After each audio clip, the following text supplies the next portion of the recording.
सभी को सलाम, नमस्कार, आदाब, सत श्री अकाल। उम्मीद करता हूँ आप सब ठीक होंगे। सिर्फ उम्मीद ही करता हूँ, ठीक नहीं है ये मुझे भी पता है। औरंगाबाद में जो हादसा हुआ, या यूँ कहा जाए कि औरंगाबाद में जो हत्याकांड हुआ, मैं साफ कर देना चाहता हूँ कि मैं इसे एक हादसा ना कहते हुए एक हत्याकांड कहता हूँ। जब मज़दूरों को घर जाना था, उनके लिए ट्रेनें चलानी थी, तो ट्रेन चलाने का प्रोसीजर इतना ज़्यादा कठिन क्यों रखा गया है? उसमें यात्रा करने के लिए इतना ज़्यादा सिस्टम कि किसी भी तरीके से उनका रजिस्ट्रेशन कराओ, मेडिकल कराओ, ये वो दुनिया भर के प्रोसीजर क्यों? सीधी सी बात है, एक आदमी को अपने घर जाना है, वो ट्रेन पकड़ेगा और घर जाएगा। आप ट्रेन चलाते, वो टिकट का इंतज़ाम खुद कर लेते और चले जाते। लेकिन भारतीय जनता पार्टी ने एक बार ये दिखाया कि हमारा मकसद सिर्फ गरीब को मिटाना है, गरीबी को नहीं। हमारा मकसद सिर्फ और सिर्फ गरीब को मिटाना है।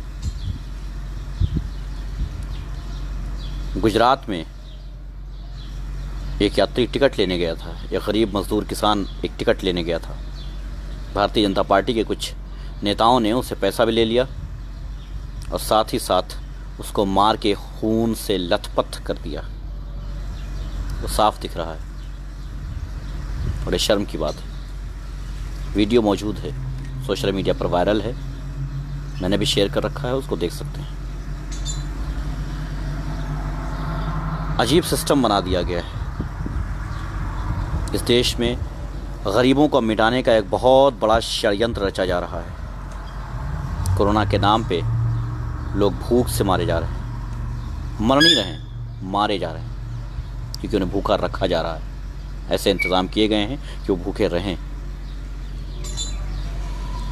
लोग रास्तों में मर रहे हैं, छोटे छोटे मासूम बच्चे, 3-3, 4-4 साल के बच्चे जब कई हज़ार किलोमीटर पैदल चल रहे हैं, तो देख करके अगर आपकी रूह नहीं कांपती है तो फिर आप इंसान नहीं हैं, जानवर हैं। खैर, जानवर भी थोड़ा अच्छा होता है आपसे, थोड़ा अच्छा होता है। मैंने कुछ दिन पहले एक वीडियो देखी थी कि एक जानवर था, घोड़ा, उसका मालिक गिर गया था।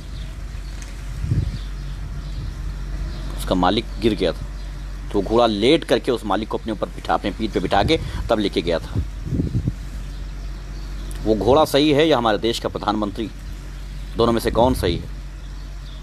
आखिर दोनों में से कौन है जो सही है? आज 16 आदमियों की लाशें, या यूं कहा जाए कि 16 आदमियों की बॉडी के टुकड़े जो उस पटरी पर पड़ी हुई थी और जो रोटियां पड़ी हुई थी।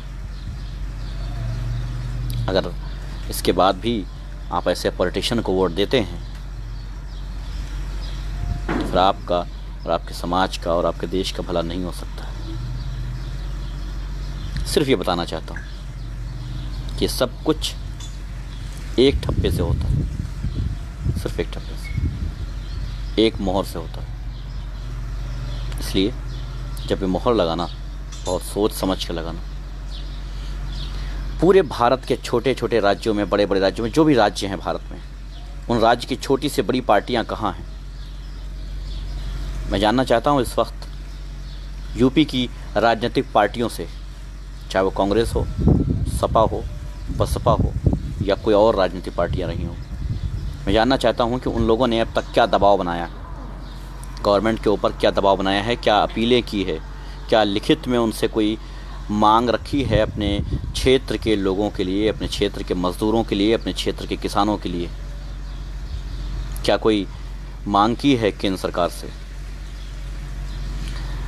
मांग के साथ साथ क्या कोई मदद देने की बात की है कि अगर केंद्र सरकार नहीं भेज रही है उन्हें यूपी, तो मैं लेके आऊँगा?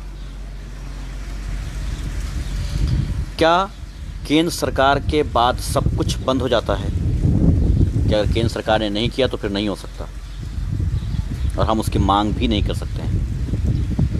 यानी कि कुछ भी बंद नहीं होता है, मगर सभी प्रदेशों की राजनीतिक पार्टियां, जो भी हर प्रदेश की राजनीतिक पार्टी सिर्फ और सिर्फ ढोंग कर रही है, सिर्फ और सिर्फ ढोंग। बड़े दुख के साथ कहना पड़ रहा है कि हम उस देश के वासी हैं जिस देश में गरीबी नहीं, गरीब को हटाया जाता है। जी हाँ, मासूम बच्चों की लाशें, भूख से तड़पते हुए बुजुर्गों की लाशें, शायद ये हमारे लिए आम बात बनने वाली है। इस आम बात को आप सब अपनी आंखों से देखेंगे, क्योंकि आप सब ने कहीं ना कहीं कोई कोताही की है और अब भी आप वो कोताही करते जाते हैं। हज़ार तरह के राजनीतिक पार्टियों के साथ आप मिलते रहते हैं, हज़ार तरह के आप प्रोपेगेंडे चलाते रहते हैं, लेकिन एकजुट होकर के कभी गरीब के लिए खड़े नहीं हुए हैं। ये मत सोचिएगा कि आप मिडिल क्लास हैं तो आप गरीब नहीं होंगे।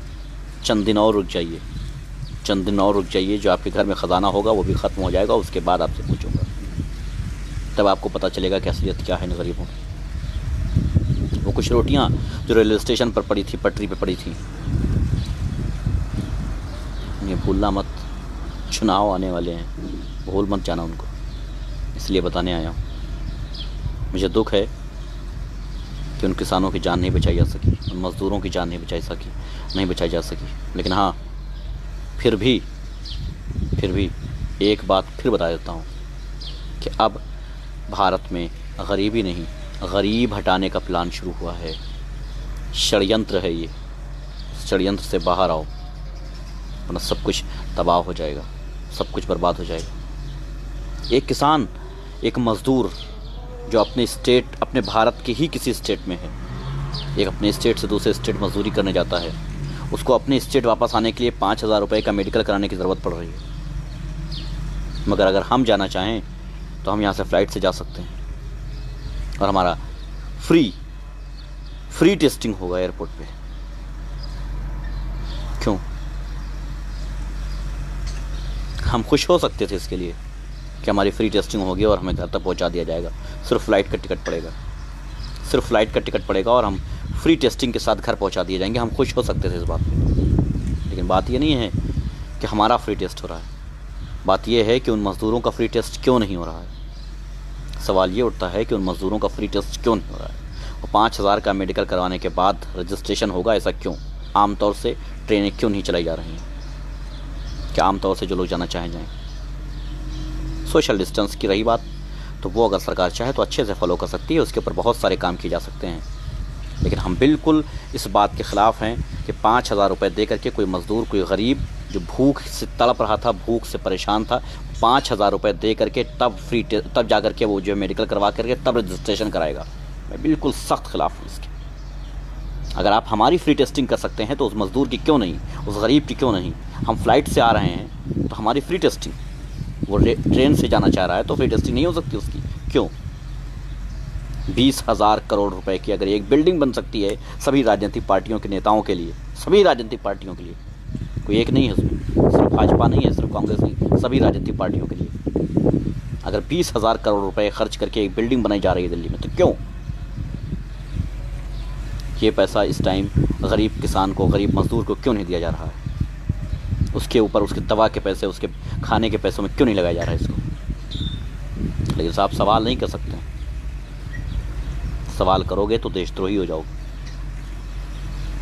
सभी राजनीतिक पार्टियां इसमें शामिल हैं, कोई एक पार्टी नहीं, सभी राजनीतिक पार्टियां शामिल हैं इसमें, चाहे सपा हो, बसपा हो, भाजपा हो, या कोई भी हो, कांग्रेस हो, कोई भी हो, सब शामिल हैं इसमें। और सब मिलजुल करके लूटने का काम कर रहे हैं, मिलजुल करके लूटने का काम कर रहे हैं।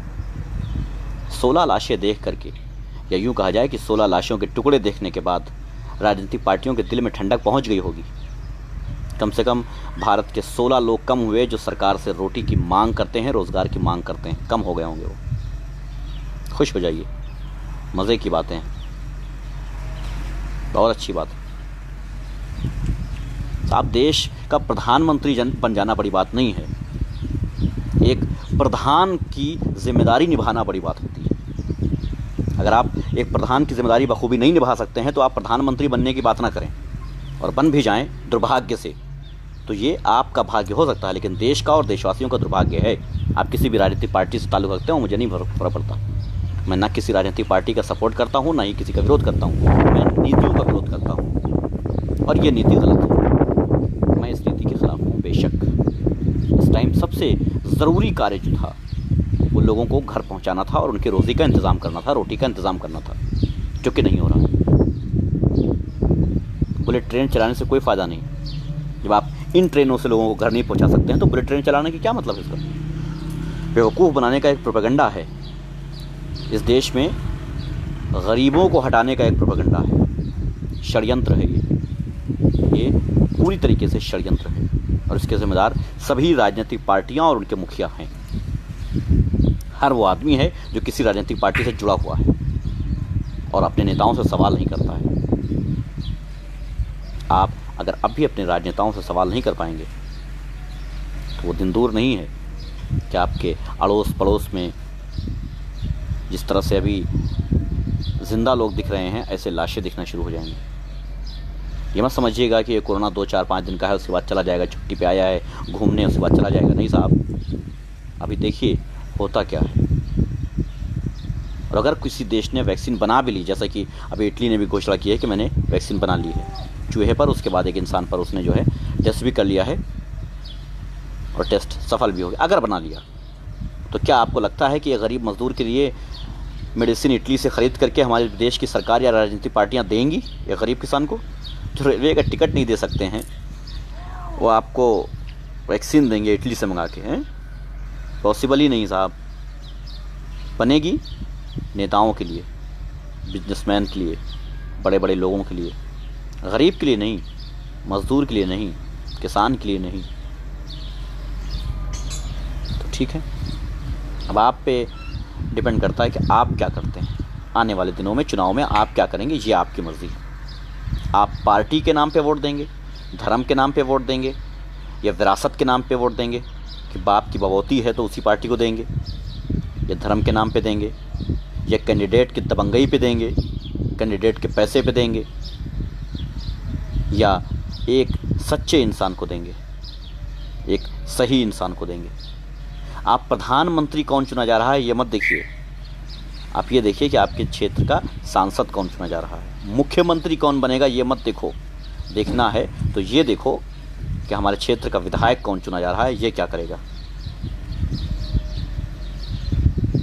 तो इसलिए ख्याल रखें इस बात का। आने वाले चुनाव में आप सबके हाथ में अपने देश की बागडोर होगी। या तो अच्छा विधायक चुन लो, अपने क्षेत्र का भला कर लो, और या फिर जाति धर्म पर, पार्टी पर, नेताजी पर भरोसा करके चलते रहो ऐसे ही भेड़ की चाल। मरते रहोगे, कोई पूछने वाला नहीं होगा। बाकी सब कुशल मंगल है, मस्त रहो। धन्यवाद सबका। दिल किया आपको एक बार फिर आगाह करूं तो कर दिया। क्या है कि हम वो नहीं है कि हमारा फ़ायदा हो रहा है तो हम चुप हो जाएं। हमें पता है कि हमारी फ्री टेस्टिंग हो जाएगी एयरपोर्ट पे, लेकिन हम उसके ख़िलाफ़ हैं। हमारी फ्री हो रही तो ठीक है, लेकिन मज़दूरों की फ्री क्यों नहीं हो रही है, सवाल ये। हम कहाँ के रंगा के आए हैं कि हमारी फ्री हो जाएगी? क्यों भाई, हमारी फ्री क्यों है? और हमारी फ्री है तो उनकी फ्री क्यों नहीं है? इससे पहले हम तो कमा लेते हैं, हम तो बैंक बैलेंस भी कर चुके होंगे। फ्लाइट से चलने वाले कहीं ना कहीं 10-20-50 हज़ार तो होगा किसी के पास ना। हम जैसे जितने कोई भी हो, 10-20-50 हज़ार उनके बैंक में होगा। लेकिन वो मज़दूर जो एक स्टेट से दूसरे स्टेट में जाके मज़दूरी करते हैं, उनके पास क्या है? कुछ नहीं। तो फिर उनको क्यों नहीं दिया जाता है फ्री टेस्टिंग? हर सुविधा हर उस इंसान को क्यों दी जाती है जिसके पास नोट है? सुविधा उसको क्यों नहीं दी जाती है जिसके पास नहीं है? सारा गेम उल्टा है। ज़रूर कोई फिरकी ले रहा है, और फिरकी लेने वाला कोई और नहीं, हमारे क्षेत्र का कोई विधायक, कोई सांसद होगा, क्योंकि हमने चुना है उसे। तो इसलिए आंखें खोल लीजिए। वक्त बहुत ख़राब नहीं हुआ है, अभी बहुत ज़्यादा ख़राब है, लेकिन पूरी तरीके से ख़राब नहीं है। अभी बहुत कुछ बाकी है। अभी आप देखते जाइए आपकी निगाहों के सामने क्या क्या होगा। देखिएगा कि आपकी निगाहों के सामने क्या क्या होने वाला है। देखिए जाइए। चलिए, धन्यवाद, शुक्रिया।